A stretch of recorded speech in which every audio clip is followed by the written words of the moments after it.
El gato en el arte mesopotamio. Huellas de una identidad felina entre sellos, amuletos y piedras de confín. Introducción. En el imaginario colectivo, el gato antiguo pertenece a Egipto, consagrado a Bastet, venerado, momificado, retratado en estelas y paredes funerarias con una frecuencia que no deja dudas sobre su condición cultural. Mesopotamia, en cambio, parece casi ignorarlo. Y sin embargo, algunas decenas de objetos, sellos amuleto, broncecillos, terracotas y relieves sobre piedras de confín, documentan una presencia felina silenciosa y tenaz, distribuida a lo largo de casi 3000 años de historia artística, desde el período Yemdet-Nasser hasta la época neoasiria. El problema no es la ausencia del gato, sino su marginalidad. Aparece casi siempre en objetos de pequeñas dimensiones y de destino privado, nunca en los grandes monumentos públicos, nunca en los ciclos decorativos palatinos, nunca en la escritura mítica ni en la iconografía cultural de primer plano. Lo que sigue es un recorrido por los hallazgos mejor documentados, con la intención de separar lo que las fuentes atestiguan de lo que permanece conjetural.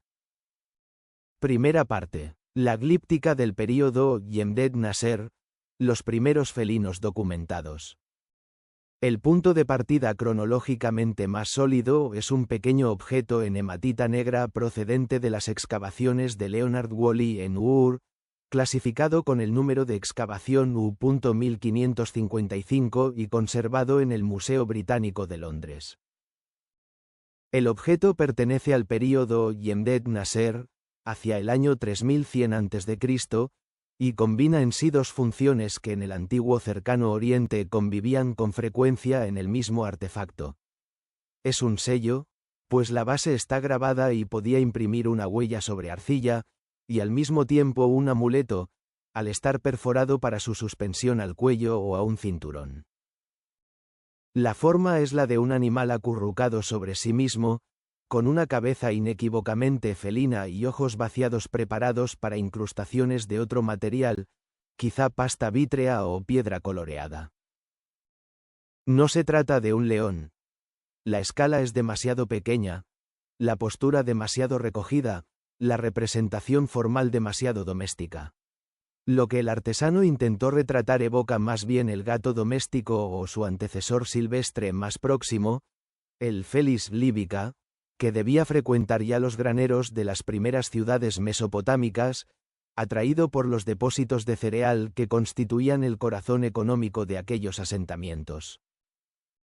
El hecho de que la forma felina fuera elegida para un objeto que cumplía a la vez una función administrativa y una función protectora sugiere que el gato era ya, en este período, percibido como una entidad de carácter apotropaico, capaz de mantener alejado un peligro, ya fuera de roedores, de espíritus hostiles, o de ambos. Un segundo ejemplar del mismo horizonte cronológico, hoy en el Walters Art Museum de Baltimore, es formalmente más elaborado. La parte superior del objeto está tallada en forma de ternero o toro reclinado, pero la base grabada, la superficie funcional del sello, muestra varios felinos dispuestos en círculo, en un registro compositivo que por densidad iconográfica no encuentra paralelos directos en el repertorio del mismo período. El número de inventario no está expuesto públicamente por la colección del museo. La yuxtaposición de un bovino en la parte superior y de una secuencia de felinos en la base ha sugerido a los estudiosos interpretaciones ligadas a la protección del ganado o a la custodia de las reservas alimentarias, aunque las fuentes actualmente disponibles no permiten ir más allá de la constatación. Se trata de un objeto insólito, y su lógica simbólica permanece abierta. A la misma fase cronológica, y en parte a la transición hacia el período protodinástico, pertenecen algunos sellos en esteatita o piedra caliza con figuras felinas esquematizadas, descritas a veces en las fichas de catalogación con las expresiones en inglés figura felina o animal en postura felina. Algunos ejemplares de este tipo se conservan en las colecciones de glíptica mesopotámica del Museo del Louvre de París.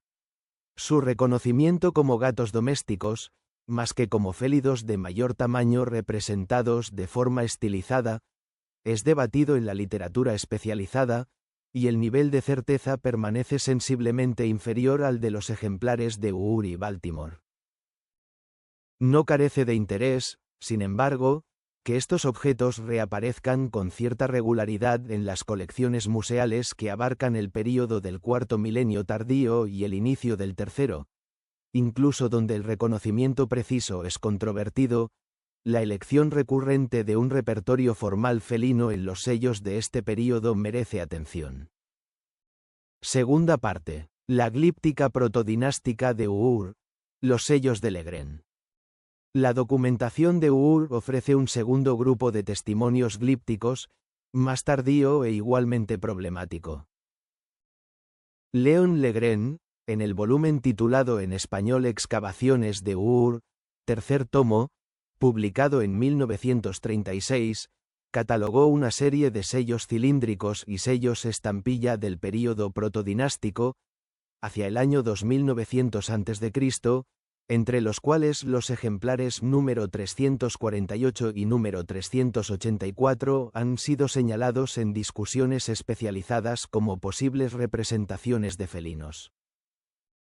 Los originales están repartidos entre el Penn Museum de la Universidad de Pensilvania y el Museo Británico de Londres, ambos socios de las excavaciones de Whalley.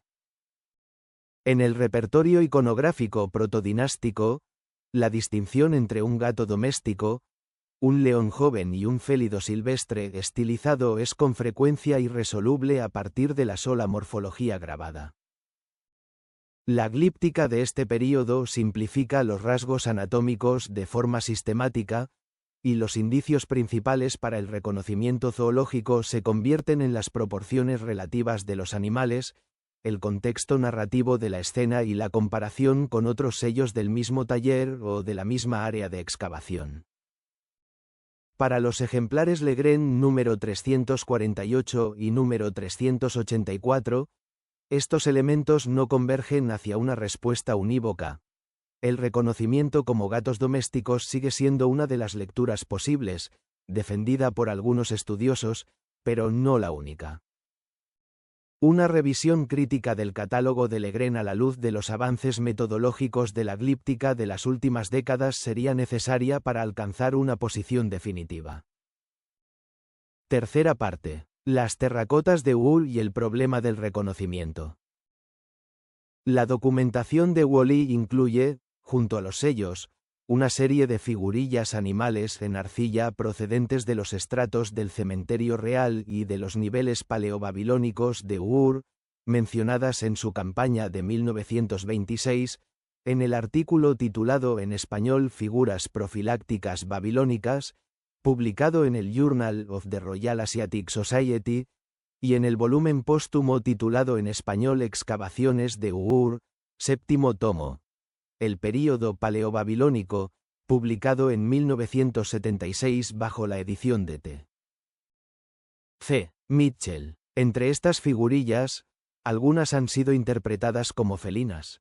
El problema, también en este caso, es principalmente metodológico, aunque se plantea en términos distintos a los de la glíptica. Las figurillas de arcilla cruda modeladas a mano, producidas en serie en los estratos de vertedero, tienen contornos aún más ambiguos que una huella sobre sello. Las orejas puntiagudas pueden evocar tanto un gato como un zorro o un cachorro de perro, y la ausencia de atributos iconográficos distintivos hace difícil el reconocimiento zoológico sin una comparación sistemática con la fauna local y con el repertorio de las figurillas mejor fechadas. Peter Roger Stuart Murray, en su obra titulada en español Ídolos del Pueblo, publicada en 2003, ofrece la síntesis más equilibrada de este material, advirtiendo explícitamente contra reconocimientos demasiado seguros. Siguiendo esa línea, es oportuno presentar las terracotas felinas de Ur como un conjunto probable más que cierto, a la espera de una revisión sistemática del catálogo de Woolley y Malowan. Cuarta parte. El broncecillo de Nimrud número ND 2183. Anatomía de un error fructífero. Ningún hallazgo ilustra mejor la complejidad del reconocimiento zoológico en arqueología mesopotámica que el broncecillo clasificado con el número ND 2183, encontrado por Max Malowan en 1952 durante las excavaciones del Palacio Noroeste de Nimrud. El objeto fue recuperado en el pozo de la Sala NN junto a otros 5 ejemplares análogos, con los números ND 2182, ND 2184, ND 2185, ND 2186 y ND 2214, más un sexto con el número ND 3209, procedente del vertedero cercano. El contexto es el de las figurillas protectoras enterradas ritualmente en los edificios, una práctica documentada también por los textos cuneiformes relativos a los rituales de protección del edificio, y la pertenencia del grupo a esta categoría está fuera de discusión. Lo que ha sido debatido durante largo tiempo es la zoología de uno de los ejemplares, precisamente el ND 2183.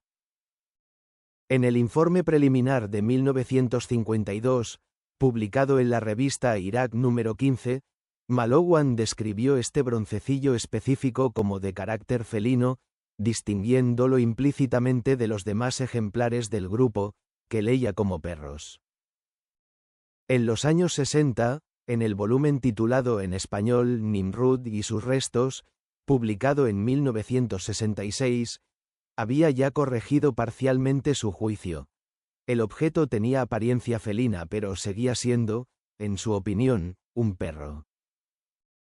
Entretanto, el broncecillo había sido donado en 1956 al Museo de Arqueología y Antropología de la Universidad de Cambridge, donde se conserva todavía con el número de inventario MA 1956.5, mientras los demás piezas del grupo habían ido dispersándose en diversas sedes. Separado físicamente de sus paralelos, el ND 2183 fue releído por los colegas de Cambridge como un gato, y como tal circuló durante décadas en la literatura secundaria.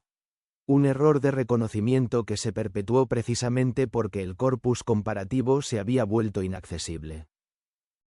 La cuestión fue reconsiderada en 2013, cuando el proyecto Nimrud del Corpus Cuneiforme Abierto y Anotado ORACC reunió virtualmente todos los ejemplares del grupo.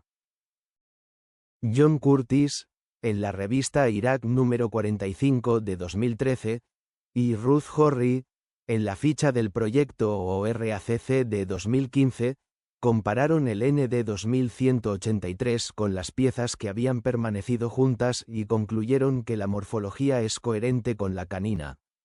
El hocico, la estructura del cuerpo y la postura se alinean con los otros 6 ejemplares, reconocidos con seguridad como perros. La apariencia felina del ND 2183 era probablemente un efecto de la separación de su contexto comparativo, no una característica intrínseca del objeto. La historia es instructiva en varios niveles. Documenta cómo el reconocimiento zoológico de pequeñas figurillas depende con frecuencia no del objeto aislado sino del grupo. Extraer una pieza de su serie puede alterar radicalmente su lectura, porque es la coherencia morfológica del conjunto la que orienta el juicio sobre el individuo. Muestra además cómo la dispersión de las colecciones, fenómeno muy frecuente en la historia de las excavaciones mesopotámicas del siglo XX, produce incertidumbres interpretativas que la digitalización de los corpus puede, al menos parcialmente, corregir. Para la cuestión que aquí nos ocupa, el caso del ND 2183 enseña también algo menos obvio. Que el gato, en el arte neoasirio, era lo bastante plausible como sujeto representado para hacer que el error resultara creíble durante décadas. No es un detalle desdeñable. La fuente teórica de referencia para la función de estas figurillas sigue siendo Franz Wigermann, en su obra titulada en español Spiritus Protectores Mesopotamios, publicada en 1992, que reconstruye el sistema de las figurillas apotropaicas enterradas y su relación con los rituales de protección del edificio. Quinta parte. El amuleto de Fayance de Nimrud.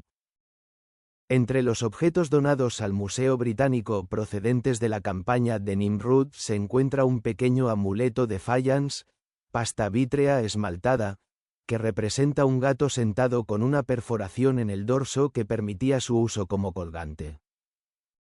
El objeto es neoasirio, de entre los siglos IX y VII a.C., y procede también del Palacio Noroeste.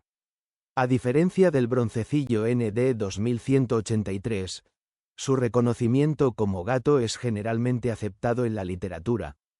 La postura, las proporciones del cráneo y la forma de las orejas no se prestan a lecturas alternativas convincentes. No es un león en miniatura, pues la masa corporal no corresponde, ni tampoco un perro. La cabeza es demasiado redonda, las orejas demasiado erectas y próximas entre sí. Es un gato sentado en la posición compuesta que esta especie adopta espontáneamente, y que las culturas antiguas han representado con una coherencia iconográfica notable. Lo que llama la atención, puesto junto a los demás hallazgos de Nimrud, es el destino del objeto. No es una figurilla enterrada en el edificio como dispositivo apotropaico arquitectónico, sino algo pensado para ser llevado encima. Un talismán personal, quizá vinculado a una esfera de protección doméstica más íntima que la gestionada por los rituales palatinos. Laura Battini, en su contribución titulada en español Los gatos en Mesopotamia, publicada en 2023, cita este amuleto como uno de los ejemplos más claros de representación felina intencional en el arte neoasirio, distinguiéndolo precisamente de aquellos casos en que el reconocimiento felino depende de la ausencia de paralelos adecuados más que de la claridad del objeto en sí. Sexta parte. El gato sobre los kudurru. Un símbolo entre los emblemas divinos. Los kudurru son piedras de confín inscritas y decoradas con símbolos divinos, usadas en Babilonia a partir de finales del segundo milenio para sancionar donaciones territoriales y conferirles validez religiosa. Sus superficies están organizadas en registros superpuestos que reúnen los emblemas de las grandes divinidades del panteón: la estrella de Istar, la hoz lunar de Sin, el rayo de Adad, la lámpara de Nusku, dispuestos según jerarquías teológicas que los estudiosos han ido reconstruyendo progresivamente a partir del trabajo sistemático de Ursula Seidel publicado en 1989. Entre estos emblemas aparece, en al menos 2 ejemplares bien documentados, algo que se asemeja a un gato doméstico. El kudurru de Marduk Nadin Aye, que reinó entre 1095 y 1078 a.C., conservado en el Museo Británico de Londres, muestra en la franja superior de la decoración una figura que algunos estudiosos leen como felino doméstico. La cuestión es debatida. La distinción iconográfica entre un gato y una pequeña pantera o un leopardo no siempre es resoluble a esta escala y con esta técnica, y el riesgo de proyectar categorías modernas de clasificación zoológica sobre un sistema de símbolos que obedecía a sus propias lógicas es real. Más nítido, en el sentido de que las dimensiones y la postura parecen orientar con más fuerza hacia el gato doméstico, es un kudurru incompleto conservado en el Museo del Próximo Oriente de Berlín. Laura Battini en 2022 retomó ambos ejemplares en perspectiva iconográfica, situando el felino de los kudurru en el marco más amplio de una posible asociación con divinidades menores o con funciones de protección del confín territorial. El consenso actual es que el gato aparece en ellos como emblema de una entidad divina no de primer orden, pero su afiliación teológica específica, ¿a qué dios o diosa remitía aquella figura felina?, permanece incierta. Séptima parte. Una rareza estructural, ¿Por qué tan pocos gatos? La escasez de representaciones felinas en el arte mesopotamio, frente a la riqueza iconográfica egipcia, no ha sido explicada nunca de manera del todo satisfactoria, aunque las hipótesis más sólidas se entrecruzan y se refuerzan mutuamente en lugar de excluirse. El gato en Mesopotamia era casi con certeza apreciado en el plano práctico, como cazador de roedores, como animal doméstico, quizá como compañero, pero nunca recibió una codificación teológica comparable a la de Bastet. Sin un gran culto institucional que lo respaldara, sin un santuario que promoviera su representación, sin textos míticos en los que apareciera como protagonista, su producción iconográfica quedó confinada a la escala de los objetos personales. Este confinamiento no debe leerse como indiferencia. Los amuletos, los sellos y las pequeñas figurillas eran objetos de uso cotidiano cargados de significado, y su producción reflejaba creencias reales. Simplemente, esas creencias nunca encontraron el canal institucional que habría dado al gato mesopotamio la visibilidad monumental que el gato egipcio obtuvo a través del culto de Bubastis. A esto se añade una cuestión de jerarquía simbólica. En el panteón mesopotamio, el león ocupaba firmemente el vértice de la simbología real y divina. Era el atributo de Istar en su forma bélica, el enemigo por excelencia del rey cazador, la personificación de la fuerza indomable. En un sistema iconográfico tan fuertemente estructurado por grados de dignidad, el gato doméstico ocupaba una posición subordinada y en cierto modo residual, el eco menor de un gran tema, y esa posición se reflejaba en la rareza de sus representaciones sobre soportes de prestigio. Queda por último una consideración de orden archivístico. Los objetos pequeños han sobrevivido en número relativamente limitado en comparación con los grandes monumentos lapídeos, y muchos se encuentran dispersos en colecciones privadas o en reservas museales con catálogos parcialmente digitalizados. No es descartable que una investigación sistemática en los fondos aún no inventariados en línea saque a la luz nuevos ejemplares, y que el panorama actual refleje en parte los límites de la documentación disponible más que la realidad histórica global.